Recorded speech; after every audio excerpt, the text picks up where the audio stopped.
ఈరోజు పట్టణ విద్యార్థి విభాగం అధ్యక్షులుగా శ్రీరామ్ విష్ణువును ఎంపిక చేసే సందర్భంగా మన కేదిరెడ్డి గారికి సన్మానించడానికి విచ్చేసినటువంటి విద్యార్థి సంఘాల నాయకులకు, విద్యార్థులకు, ఇక్కడ వచ్చినటువంటి ప్రజాప్రతినిధులకు అందరికీ పేరు పేరున హృదయపూర్వక స్వాగత నమస్కారాలు తెలియజేసుకుంటున్నాం.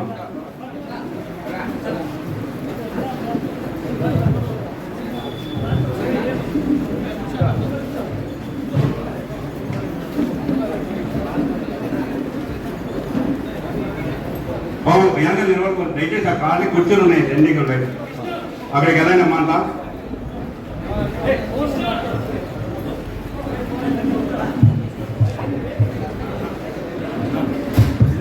మళ్ళీ చూద్దాంలే. విష్ణు పైన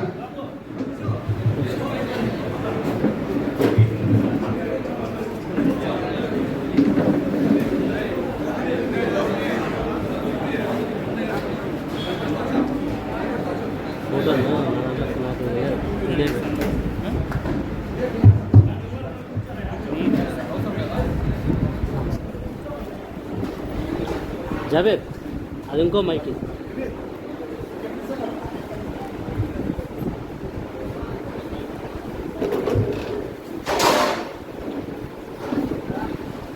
ఆన్ చేసినావా? రెండు ఆన్ చేసినావా? అది ఇంకో మైక్ సార్. ఈరోజు పట్టణ విద్యార్థి సంఘంగా ఎన్నికైనటువంటి విష్ణువుకు, అదేవిధంగా మన సత్యసాయి జిల్లా అధ్యక్షుడు పురుషోత్తం గారికి, ఇక్కడ విచ్చేసినటువంటి వైఎస్ఆర్సిపి సంబంధించిన నాయకులకి, కార్యకర్తలకి, ప్రతి ఒక్కరికి కూడా పేరు పేరున వందనాలు తెలియజేస్తున్నాం. ఈ 3 సంవత్సరాలు కూడా విద్యార్థి సంఘాలకు సంబంధించి, విద్యార్థులకు సంబంధించి వైఎస్ఆర్ కాంగ్రెస్ పార్టీ మరింతగా పోరాడాల్సిన అవసరం ఉంటుంది. ప్రభుత్వాన్ని నిలదీయాల్సిన అవసరం కూడా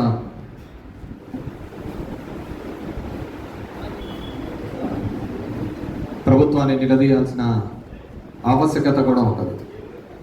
ఇప్పటికే ఫీజు రియంబర్స్మెంట్ మీద 2 సార్లు చేశామా? 2 సార్లు 3 సార్లు 3 సార్లు నియోజకవర్గ స్థాయిలో చేశాము, జిల్లా స్థాయిలో చేశాము, రాష్ట్ర వ్యాప్తంగా కూడా ధర్నాలు చేసే కార్యక్రమం చేయడం జరిగింది. ఎందుకంటే గతంలో మనం ఉన్నప్పుడు ఫీజు రియంబర్స్మెంట్ విద్యార్థుల యొక్క చదువుల గురించి అత్యంత ప్రాధాన్యత తీసుకొని చేసిన అంశాలు. ఎందుకు చెప్తున్నానంటే, మామూలుగా ఒక పేద మధ్యతరగతి కుటుంబంలో చదవాలనుకున్న వాళ్ళు చాలామంది ఈ ఫీజుల భారం కట్టలేక ఇబ్బంది పడుతున్న సందర్భం చూస్తున్నాం. మొట్టమొదటిసారిగా రాజశేఖర రెడ్డి గారు 2008లో అనుకుంటా ఈ ఫీజు రియంబర్స్మెంట్ అనే కార్యక్రమాన్ని మొదలు పెట్టడం జరిగింది. దయచేసి వెనకలో సైలెంట్ కూడా అమ్మా. మొట్టమొదటిసారిగా 2008లో ఫీజు రియంబర్స్మెంట్ అనే కార్యక్రమం మొదలుపెట్టి ఇంజనీరింగ్ దానిలకు దీనికి సంబంధించి 30,000తో ఇచ్చే కార్యక్రమం చేసిన 30,000 అనుకుంటా. ఆ టైంలో మీరు ఇంకా ఏ క్లాస్లో ఉంటారో అబ్బా, 20 ఏళ్ళకు ఫస్ట్ క్లాస్ ఏడన్నా ఉంటారు చిన్నపిల్లలాగా.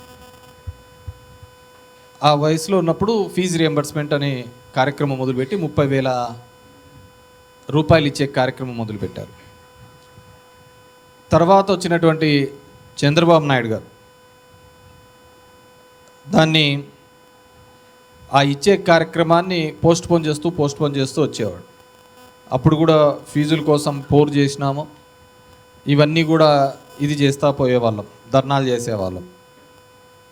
దగ్గర దగ్గర ఈ 30,000 కార్యక్రమమే తోనే 1800 కోట్ల రూపాయలు చంద్రబాబు నాయుడు దిగిపోయేటప్పుడు బకాయిలు పెట్టిపోయినారు.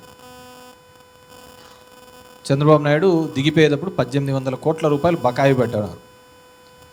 బకాయిలు పెట్టినప్పుడు మళ్ళీ వైఎస్ఆర్ ప్రభుత్వం వచ్చినప్పుడు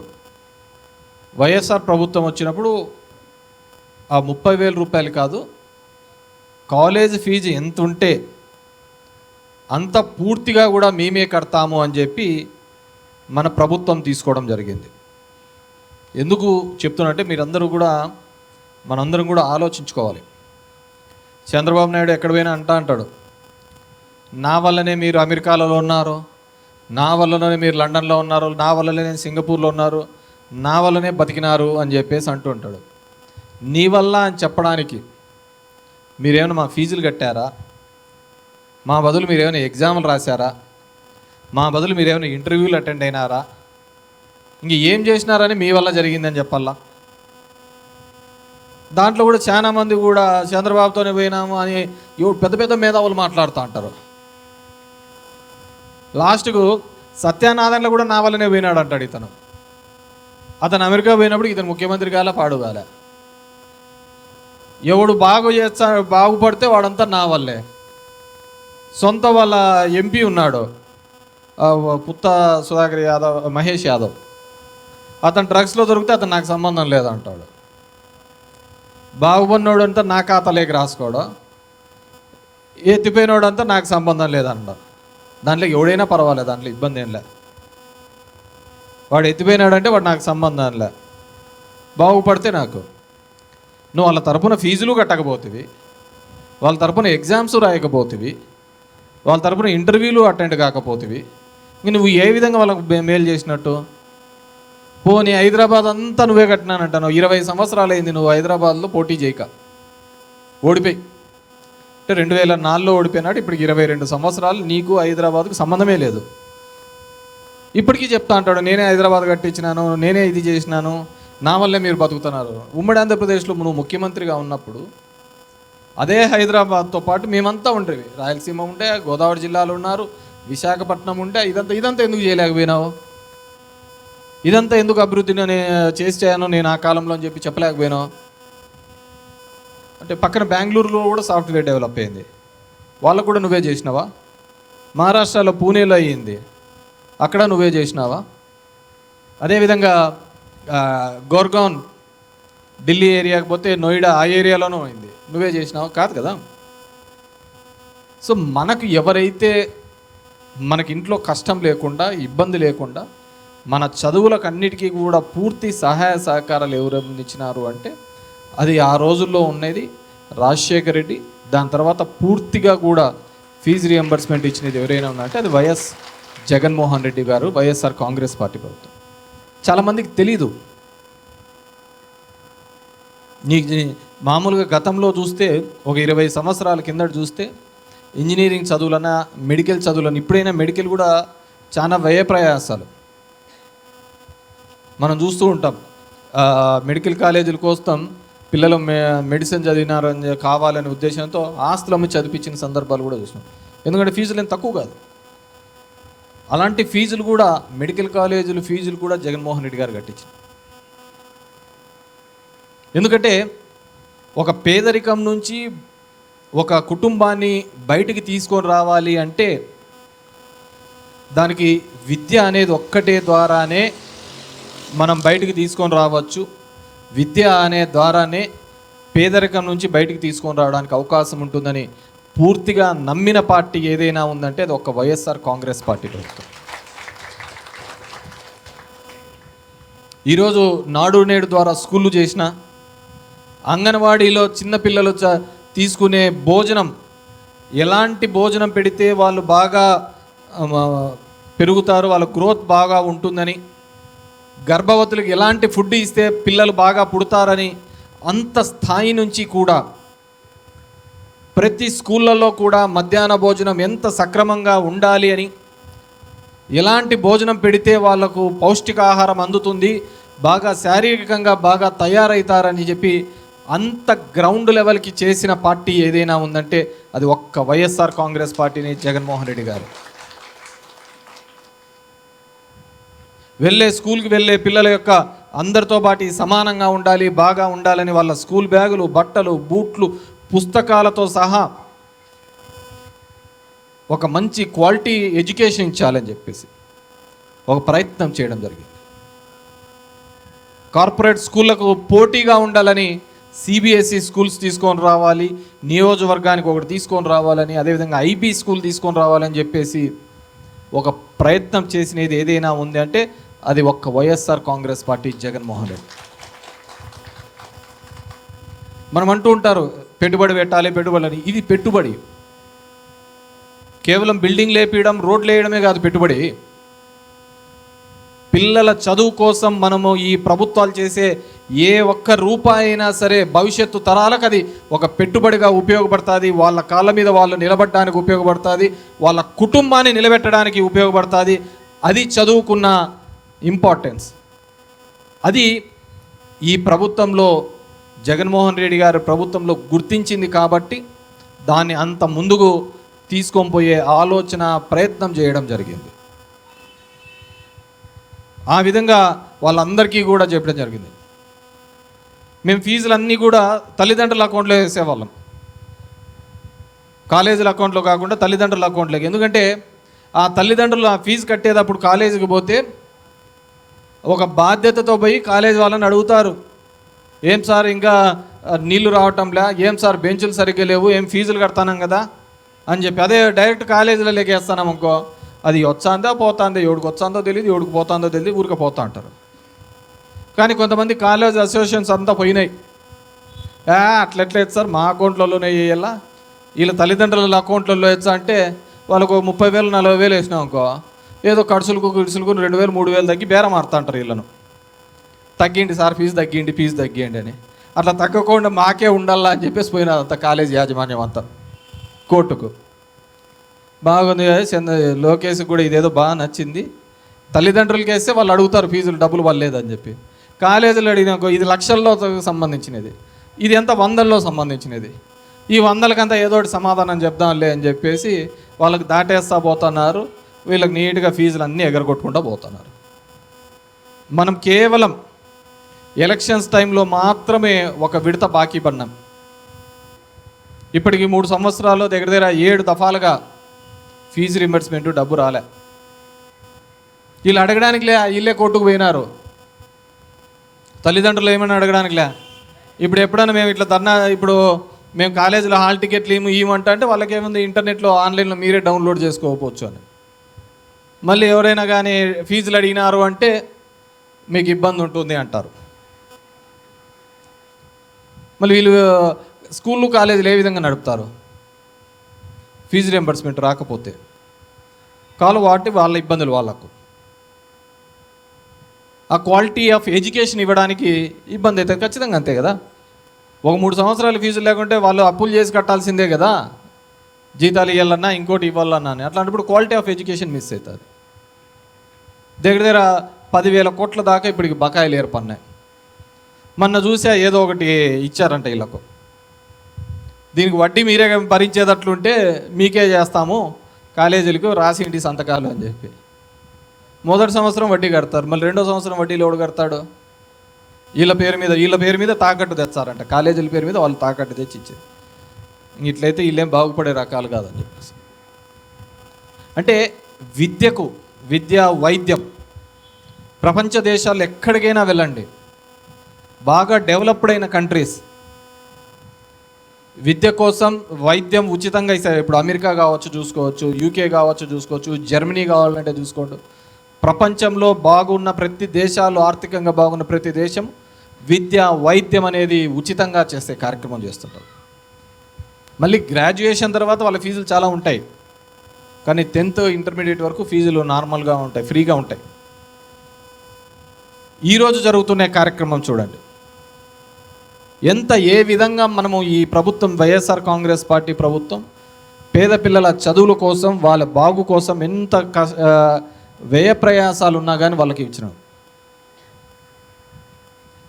అమ్మఒడి ఏం ఊరికనే ఇవ్వలే. అమ్మఒడి ఇచ్చిన దానికి ఒక కారణం ఉంది. మామూలుగా ఒక వయసు వచ్చిన తర్వాత ముఖ్యంగా ఆడపిల్లలకి ఎందుకమ్మా నీకు చదువు ఎందుకు, ఎట్లాగా నువ్వు వేరే ఇంటికి పంపిస్తా అంటాం కదా, ఇంట్లో నాకు తోడుగా ఉండి నేను కాయ కష్టం చేస్తే నాకు రోజుకు 200 300 మిగులుతుంది, నువ్వు కూడా నాతో పనికి వస్తే 200 300 వస్తుంది, ఆ కుటుంబం బాగుంటుంది అని చెప్పేసి చదువు మానిపిస్తారు. ఆ ఇబ్బంది జరగకూడదు, ఆ పేద కుటుంబం డబ్బులు లేవని చెప్పేసి ఆ చదువు ఆపకూడదు అనే ఉద్దేశంతోనే మనం అమ్మఒడి అనే కార్యక్రమం తీసుకొని రావడం జరిగింది. ఊరికనే కాదు అమ్మఒడి తీసుకొని వచ్చేది, ఊరికనే కాదు ఫీజు రియంబర్స్మెంట్ తీసుకొని వచ్చినది. ఆ పేదవారికి మెరుగైన విద్య అందించాలనే ఉద్దేశంతో దానికే చెప్పారు. శ్రీలంక అండ్రి, సౌత్ ఆఫ్రికా అండ్రి, ఏదంటే అది నోటికి పడితే ఆడ. మరి ఈరోజు జరుగుతున్నది ఏంటి? ఈరోజు చూస్తే లిటరసీ రేటు మనం ఆ రోజు కేరళ దాటి ఉన్నదాన్ని ఈరోజు మళ్ళీ ఎక్కడికి పోయినాం? బీహార్ కంటే తక్కువ వెళ్ళిపోయినాం. ఎందుకు జరుగుతోంది? చదువుకోవాలని ప్రోత్సహించే వాళ్ళు లేరు. నాడు నేడు అనే ఒక కార్యక్రమం ద్వారా ఎన్ని వేల కోట్లు ఖర్చు పెట్టామంటే అన్ని వేల కోట్లు ఖర్చు పెట్టాం.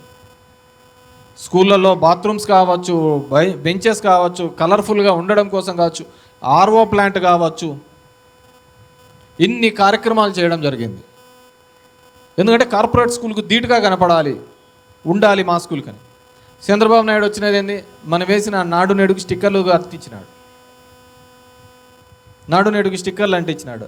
ఇంకా లాస్ట్ కాక మన ఒక సెట్టింగ్ వేసినాడు అమరావతిలో. అదేదో పెద్ద సంబరంలో పేరెంట్స్ టీచర్స్ మీటింగ్కి అదొక పెద్ద కార్యక్రమంలాగా చేసినారు. ఇప్పుడు జరుగుతుంది పేరెంట్స్ టీచర్స్ మీటింగ్, నేను పుట్టక ముందు నుంచి జరుగుతుంది పీటీఎం అనేది. అది కూడా అదొక గిన్నీస్ రికార్డుకు.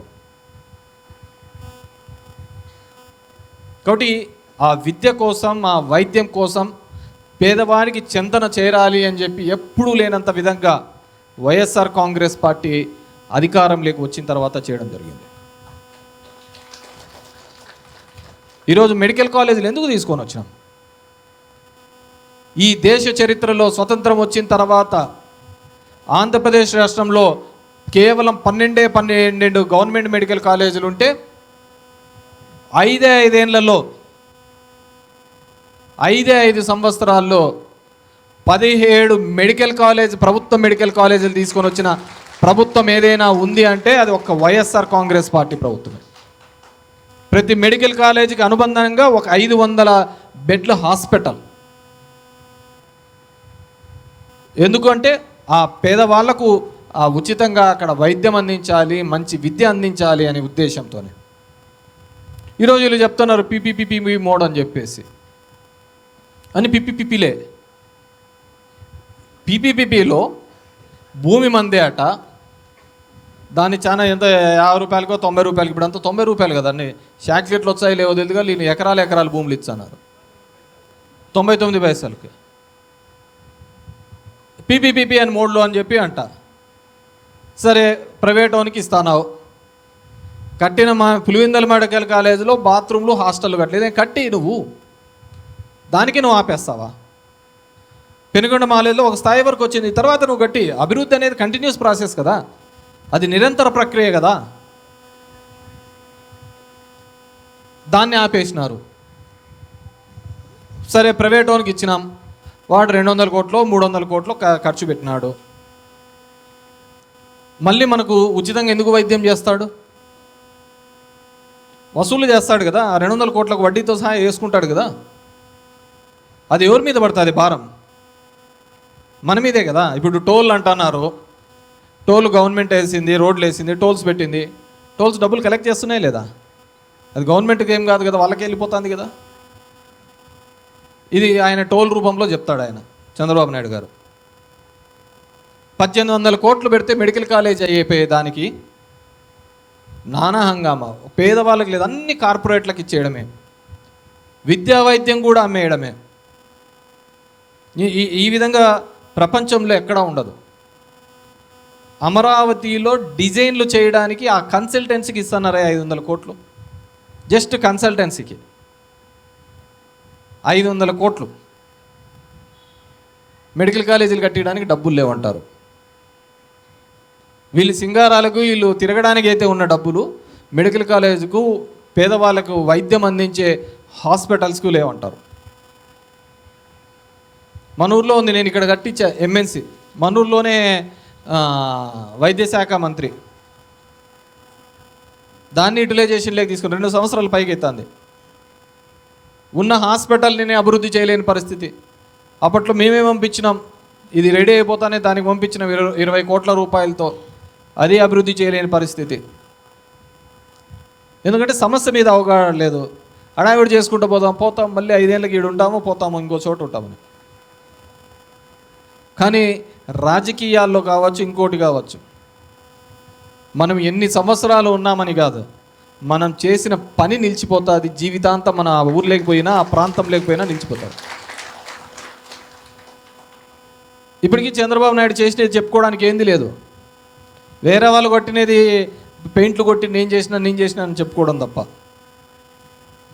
నిన్న ఏడో చూసిన ఐఎస్బిలోనో ఎక్కడో ఇండియన్ స్కూల్ ఆఫ్ బిజినెస్లోనో ఎక్కడో ఇంటర్వ్యూ ఇస్తూ చెప్పిన, బిల్ క్లింటన్ వచ్చినప్పుడు నేనే బిల్ క్లింటన్కి అందరిని పిలిపించి అప్పటికి జూమ్ కాల్లో అందరి మహిళా సంఘాలకు అందరూ చూపించినాడు అంట.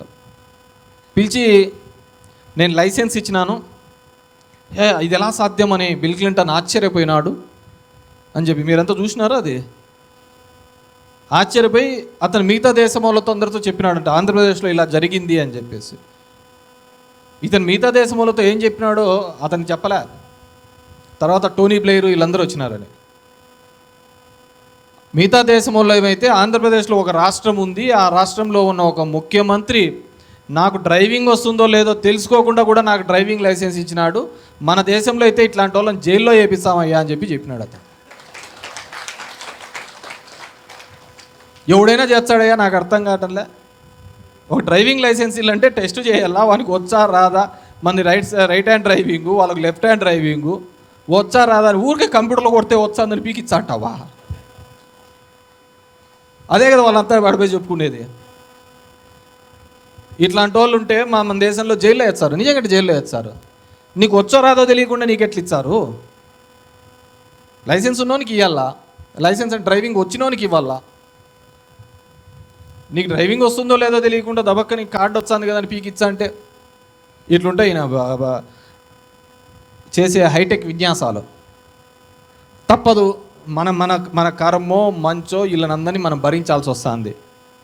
ఎందుకంటే వాళ్ళే రోజు కూడా చెప్తా అంటారు, ఏది కనిపెట్టినా నేనే, సెల్ ఫోన్ నేనే కనిపెట్టినా అంటాడు. సెల్ ఫోన్ నేనే సృష్టించినా లేకుంటే మీకు యాడ్ ఉంది అంటారు. లాస్ట్కి మొన్న ఏదో ఇంటర్వ్యూలో ఎక్కడో చెప్తున్నాడు, ఏడా మార్కాపురమా మార్చర్లోనే ఏడో చెప్తున్నాడు, సాయంత్రం అయితే తమ్ముళ్ళు ఈ టైం అయితేనే మీరందరూ పాలు పిండడానికి పోవాలా, అది కూడా మొట్టమొదటిసారి తీసుకొచ్చి నేనే తమ్ముళ్ళు అంటున్నాడు. మీరు చూడండి, అది కూడా నేనే తీసుకొచ్చిన తమ్ముళ్ళు అంటున్నాడు. లాస్ట్ మన దరిద్రం ఏంటంటే సంక్రాంతికి పుట్టింటికి పోయేది కూడా అయిపోయి తీసుకొచ్చినాడు అంట. మొట్టమొదటిసారిగా నేను భువనేశ్వరి అంతా నారావారిపల్లికి పోతున్నాం, ఇది కూడా నేనే తీసుకొచ్చిన తమ్ముడు అంటున్నాడు. నువ్వు ఏదైనా చేసింటే దట్ స్పీక్స్, అది ఆటోమేటిక్గా మాట్లాడుతుంది నువ్వు చేసిన పని ఏదైనా ఉంది. ఇది ఎక్కడా కానీ ఉండదు ఈ రాష్ట్రంలో ఉన్నట్టు. పేదవాళ్ళ యొక్క విద్యకు, పేదవాని యొక్క వైద్యానికి డబ్బులు లేవంటారు. కార్పొరేట్ కంపెనీస్కి మాత్రం 99 పైసలకే భూములు వస్తా అంటారు. ఇంకా నిన్న చెప్పినాడు ఏడా ఇవన్నీ రాసుకుంటే మనకు మెంటల్ పడుతుంది. అమరావతిలో పోతే 20 ఏళ్ళు ఎక్కువ బతుకుతారంట, 20 years ఎక్కువ బతుకుతాడంట అమరావతిలో. మళ్ళీ శుక్రవారం అయితే నీళ్ళు హైదరాబాద్లోనే ఉంటారు,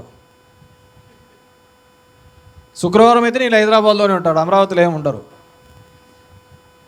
ఆ రైతు కష్టాలు అయితే అక్కడ ఉన్న వాళ్ళ అంత ఇబ్బందికరం. నేనేమంటే దీన్ని చదువుకున్న మూర్ఖులు కూడా సమర్థించడం చాలా బాధాకరం. అంటే ఈ దేశం ఎలా పోతుంది అనిపిస్తుంది. మొన్న ఎక్కడో చూసా, ఈ గ్యాస్కి ఏదో కాలంలో పెట్టి తీయాలని చెప్పినాడు విశ్వగురు. కాలులో డ్రమ్ము పెట్టి పైపు బిగితే గ్యాస్ వచ్చేస్తుంది అని చెప్పేసి. కేవలం కులం మతం అనే దాని మీద విభజన తీసుకొని వస్తూ రాజకీయ అంశాలుగా ఏ విధంగా వాళ్ళని వాడుకోవాలనే అంశాలు తప్ప ఎక్కడే కానీ ఈ దేశాభివృద్ధికి కానీ ఈ రాష్ట్ర అభివృద్ధికి కానీ పేదల సంక్షేమానికి కానీ పేదల యొక్క అభ్యున్నతికి కానీ కృషి చేస్తున్నట్టు ఎక్కడ కనపడలే. 5 ఏళ్లలో 20 లక్షల ఉద్యోగాలు అన్నాడు, 6 లక్షలు ఆల్రెడీ వచ్చేసాయన్నాడు. కాబట్టి ఈరోజు విద్యార్థి సంఘంగా నియోజకవర్గంకి అదేవిధంగా ఈ జిల్లాకు పురుషోత్తము, టౌన్కి విష్ణు కలిసికట్టుగా పనిచేసి రాబోయే దానిలలో ఖచ్చితంగా ఆ పేదవాడి పక్షాన వారికి మంచి చదువు, మనమే కొత్తగా ఏం అడగటంలే. నువ్వు ఏ హామీలు ఇచ్చావో, గతంలో ఏదైతే జరుగుతోందో ఆ హామీని అదేవిధంగా గతంలో జరుగుతున్న విధంగా అమలు చేయమనే కోరుతున్నాం. నువ్వు చెప్పని దాంట్లోకి అడగటంలే, ఇంకా మిగతా దాంట్లో కూడా మేమేం డిమాండ్ చేయటంలే. ఎందుకంటే ఇది పేదవాళ్ళ యొక్క విద్యకు సంబంధించిన విషయం కాబట్టే మేము కోరుతున్నాం. చాలామందికి తెలియదు. నేను గుడ్ మార్నింగ్లో చాలా చోట్ల తిరిగినప్పుడు ఎక్కడే కానీ ఒక పిల్లలు స్కూల్ మానేసినా కానీ వాళ్ళని తీసుకొని బలవంతంగా అయినా సరే ఆ స్కూళ్ళలో చేర్పించిన సందర్భాలు ఉన్నాయి. ఎందుకంటే పేదరికం నుంచి బయటికి రావాలంటే కావాలంటే ఒకటి కారణం ఏదైనా ఉందంటే అది విద్యతో మాత్రమే కుదురుతుంది. ఆ విద్య వల్లనే వాళ్ళు ఇంకొక స్థానానికి వెళ్తారు. ఈరోజు సత్యానారాయణ అతనికి 500 కోట్ల సంవత్సరానికి జీతం. ఎలా వచ్చింది? చంద్రబాబు పుణ్యమో నా పుణ్యమో ఇంకోరు పుణ్యమో కానీ అతనికి మంచి చదువు వచ్చింది, వెళ్ళాడు, దేశాలకు వెళ్ళాడు, సంపాదించుకున్నాడు. ఈరోజు కోట్లాది మంది జనాలుగా ఆ విధంగా బతుకుతున్నాడు. ఎవరే కానీ నా వల్లనే నువ్వు బతుకుతున్నావు, నా వల్లనే నువ్వు ఆ స్థాయికి వచ్చినాని ఏ నాయకుడు చెప్పుకోవాలి, ఒక చంద్రబాబు తప్ప. ఈరోజు మన రాష్ట్ర రాజకీయాలు అట్లా తయారైనాయి. నేను బాగుండాలంటే మా కులపోళ్ళందరూ ఉండాలని, నేను ఉండాలంటే అందరూ ఈ విధంగా చేసుకుంటూ పోవాలని ఎక్కడ జరగటం లేదు. కాబట్టి మనమందరం కూడా ఈరోజు మీరు వచ్చిన ఇక్కడికి ఇచ్చేసిన మీ అందరికీ కూడా కోరుతున్నది ఒకటే, గతంలో వైఎస్ఆర్ గారు కావచ్చు, జగన్మోహన్ రెడ్డి గారు కావచ్చు, పేదవారి చదువుల కోసం ఎంతో కృషి చేసినారు. దాని విలువ ఎప్పుడు తెలుస్తుందంటే వాళ్ళను మనం వదులుకున్న తర్వాత తెలుస్తుంది వాళ్ళ విలువ. వాళ్ళు ఉన్నంత వరకు వాళ్ళ విలువ తెలియదు. నేను గుడ్ మార్నింగ్లో చూస్తూ ఉంటే జగన్మోహన్ రెడ్డి బటన్ తింటాడు 2 రోజుల కిందట. పోతేనే అడిగేవాళ్ళు, సార్ ఇంకా మాకు ఫీజు పర్లేదు సార్ అని. నిన్ననే మనమ్మా వదిలినది, దాన్ని విడతల వారుగా ఇస్తారు 1 వీక్ లోపల అంటే తట్టుకునేవాళ్ళు కాదు. 2 రోజులు తట్టుకోలేరు. ఈరోజు 2.5 సంవత్సరం అయినా ఏం మాట్లాడలేని పరిస్థితిలో ఉన్నారు. అంటే మనం అలవాటు చేసేదాని పద్ధతి ఉంటుంది అనిపిస్తుంది కొన్నిసార్లు. మనం ఒక క్యాలెండర్ ఇచ్చి, ఒక సంక్షేమ క్యాలెండర్ ఇచ్చి నెలకిద్దాం ఇది పడతా ఉంటుంది అనేకల్లా ఎప్పుడు పడలేదు, ఎప్పుడు రాలేదు, ఓ రోజు లేట్ అయినా ఇంకా లేట్ అని అడుగుతాం. అదే చెప్పినది ఈకపోయినా 2.5 సంవత్సరాలైనా 3 సంవత్సరాలైనా 4 సంవత్సరాలైనా మనం అడిగే ధైర్యం కానీ రాలేదనే ఇది కానీ మాట్లాడలేని పరిస్థితిలో ఈరోజు ఉంది. నేను కోరుకునేది యువతకు ముఖ్యంగా నిజాన్ని నిర్భయంగా మాట్లాడండి. అది ప్రభుత్వం కావచ్చు, ఎవరు చేసినా, వ్యక్తిగతంగా కానీ ఎవరు చేసినా, ఏ స్థాయిలో చేసినా కానీ వాళ్ళని ప్రశ్నించే గుణం నేర్చుకోండి. ఆ తప్పును అలవాటు చేసుకోవద్దండి. ఈరోజు చూస్తున్నాం ఏ విధంగా ఈ రాష్ట్రాన్ని అతలాకుతలం చేస్తున్నారు. మాట్లాడే వారి మీద కక్ష సాధింపులు. ఏ విధంగా జరుగుతుందో చూస్తూ ఉన్నాం. వీటన్నిటినీ ఎదుర్కొని మనమందరం కూడా ఫైట్ చేయాలని చెప్పేసి కోరుకుంటూ ఇక్కడికి వచ్చిన మీ అందరికీ కూడా మరొక్కసారి పేరు పేరున ధన్యవాదాలు తెలియజేసుకుంటున్నాను. Thank you very much.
Hello. Kethireddy గారి నాయకత్వం, కేతిరెడ్డి గారి నాయకత్వం. జై కేతిరెడ్డి, జై జై కేతిరెడ్డి. కేతిరెడ్డి గారి నాయకత్వం, కేతిరెడ్డి గారి నాయకత్వం. జై జగన్.